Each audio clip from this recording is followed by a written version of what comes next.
بسم اللہ الرحمن الرحیم۔ آج 11واں روزہ ہے۔ اس سے ہمارا رمضان کا دوسرا عشرہ شروع ہو رہا ہے۔ پہلا عشرہ مکمل ہو گیا اور یہ دوسرا عشرہ مغفرت کا عشرہ ہے۔ آپ علیہ الصلوۃ والسلام نے فرمایا ہے اولہ رحمہ واوسطہ مغفرہ وآخرہ عتق من النار۔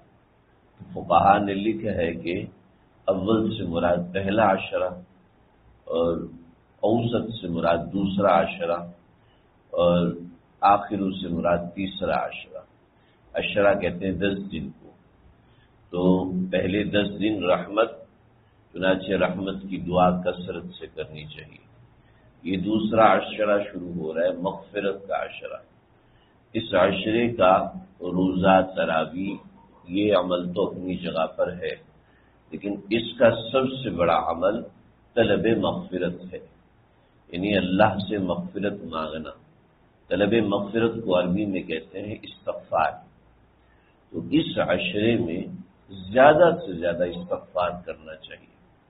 ویسے تو استغفار کا عمل بہت ہی بڑا ہے۔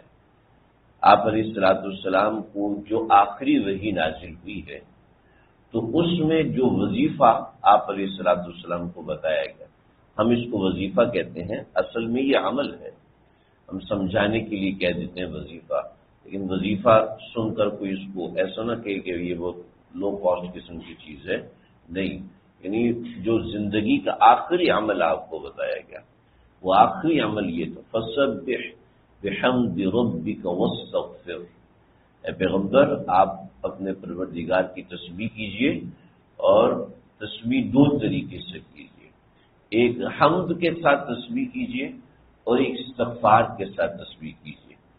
تو حمد کی تسبیح رحمت طلب کرنا ہے، جیسے الحمد کی ہم تسبیح پڑھتے ہیں۔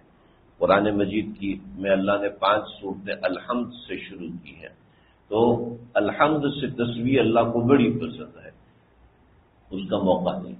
دوسری چیز ہے استغفار۔ استغفار یہ اتنا بڑا عمل ہے، اتنا بڑا عمل ہے کہ اللہ کو انسانوں سے جو سب سے زیادہ محبوب عمل ہے، وہ جتنے بھی اعمال ہیں ان میں ایک عمل استغفار بھی ہے۔ لَأَنِينُ الْمُذْنِبِينَ أَحَبُّ إِلَيَّ مِنْ زَجْلِ الْمُسَبِّحِينَ۔ حدیث قدسی ہے۔ حدیث قدسی اس حدیث کو کہتے ہیں جو اللہ نے بات ارشاد فرمائی ہے، آپ صلی اللہ علیہ وسلم نقل فرما رہے ہیں۔ جیسے ہم کہتے ہیں نا اللہ کے نبی نے یہ فرمایا، تو ایسے اللہ کے نبی بھی یہ فرماتے تھے کہ اللہ نے یہ فرمایا، تو اس کو حدیث قدسی کہتے ہیں۔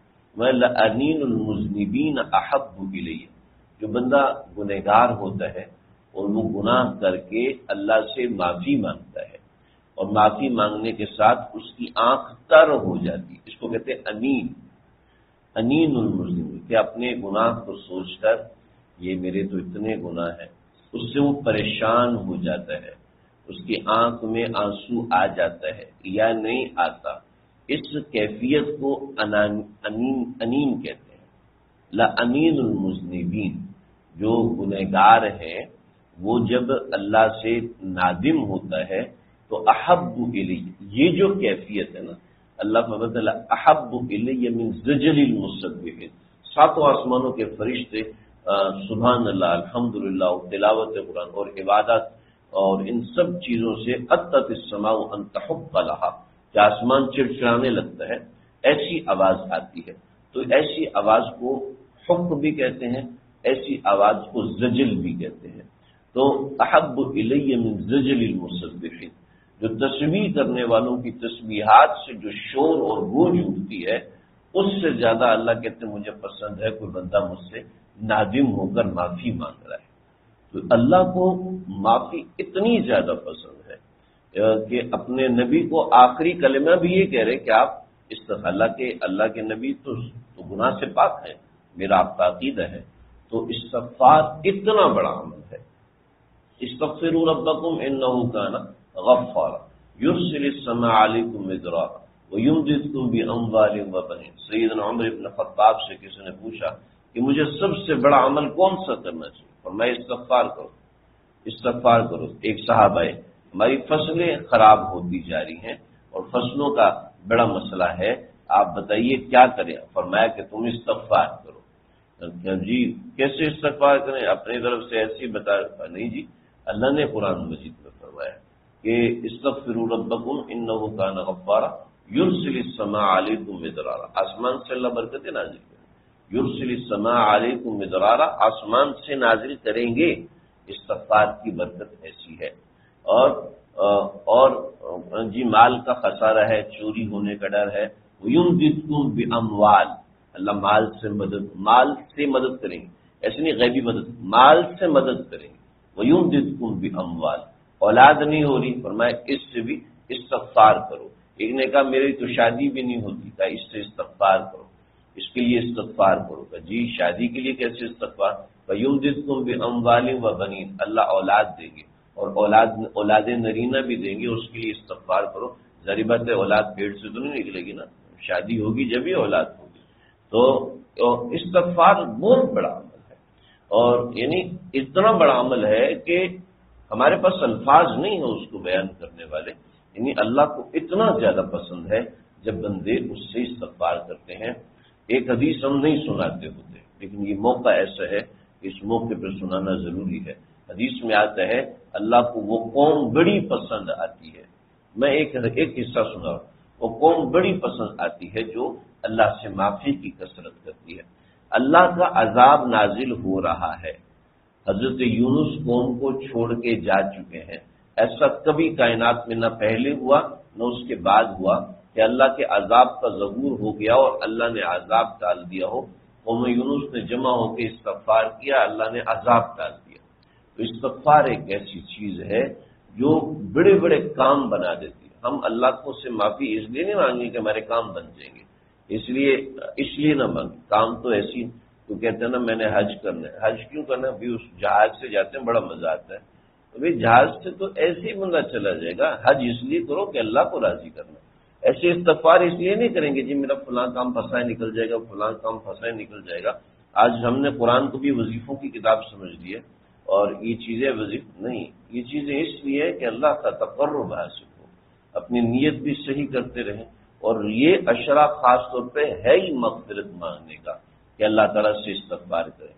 اب کوئی بھی استغفار کریں، استغفار سینکڑوں منقول ہیں، سب سے آسان ہے اللہم اغفر لی، اس سے بھی آسان ہے استغفر اللہ، کسی کو تھوڑا سا زیادہ یاد ہے استغفر اللہ ربی من کل ذنب اذنبته واتوب الیہ، یا استغفر اللہ ربی اتنا بھی پڑھ لیں، استغفر اللہ ربی من کل ذنب اتنا یاد کر لیں۔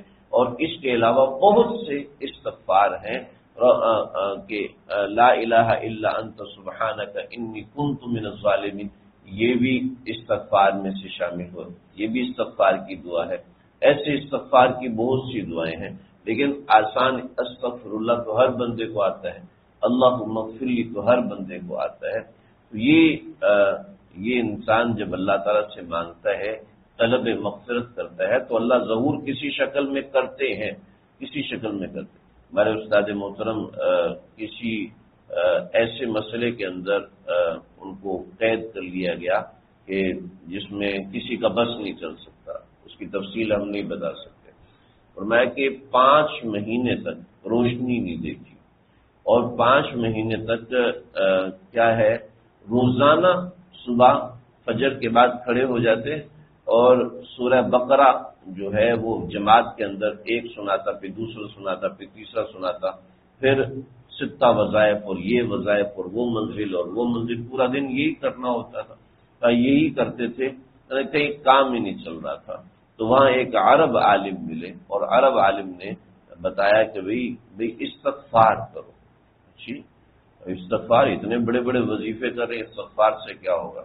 لگے کہ جس دن ہم نے استغفار کرنا شروع کیا اس دن کیا ہوا، اس دن مجھے بلا لیا، تب 5 مہینے تک میرا نام بھی نہیں آیا تھا، مجھے پتہ ہی نہیں تھا کہ میں ہوں کہاں پر، اور 5 مہینے کے بعد جب استغفار کیا تو بلایا، پتہ چلا 1 سے 1.5 مہینے کے اندر اب پتہ چل گیا جی یہ تو بندہ ایسی بلا وجہ ہم نے اٹھانا کسی اور کو تھا، یہ آپ کو پتہ ہی ہمارے ملک کا نظام کیسا ہے۔